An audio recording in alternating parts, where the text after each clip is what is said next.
Hello friends, welcome back to my channel Anjali's blogs. तर friends, आज मी बनवणार आहे आंबाड्याची भाजी. तर मस्त याला धुवून घेतलेलं आहे, निसून घेतलेलं आहे आणि चिरून मस्त ठेवलं आहे. आणि आता कढईमध्ये टाकायचं तेलामध्ये टाकायची मस्त मोहरीला मस्त कडकडीत धुऊ द्यायचं आहे तसं.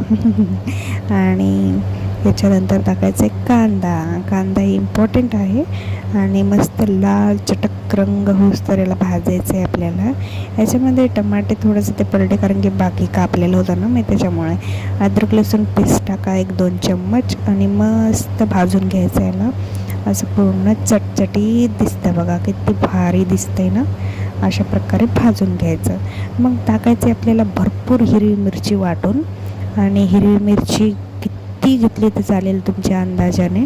तिखट करायचं, तिखट केलं तरी चवदार बनेल हे, कारण की आंबाड्याची भाजी ही खूप आंबट असते.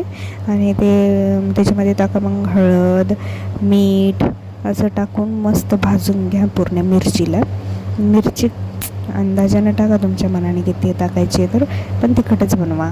आणि ज्यांना तिखट आवडत नाही त्यांनी आंबटच खाऊ शकतात. आंबटमध्ये गूळ बी टाकू शकतात. आणि मग नंतर कोथिंबीर टाकून आंबाड्याची भाजी मिक्स करून मस्त हलवून घ्यायचं. अशा प्रकारे किती भारी बनले. याचं ना खूप पाणी होऊन जातं. मग अशा प्रकारे ग्रेव्ही झालेली आहे बघा.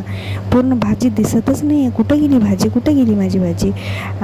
मग टाकायचं मस्त भाजलेलं बेसन घ्यायचं आणि तव्यावरती पूर्ण लाल होईपर्यंत भाजायचं आहे. आणि मग या भाजीमध्ये टाकायचं नाही, असं पूर्ण हटवून घ्यायचं आहे. जास्त शिजवायची गरज नाही आहे, पण हे घट्ट होईपर्यंत आपल्याला हलवायचं आहे.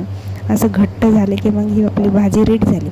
बाजरीच्या भाकरीसोबत आणि ज्वारीच्या भाकरीसोबत किंवा भातासोबत लावून खाल्ल्यावर खूपच छान लागते हे.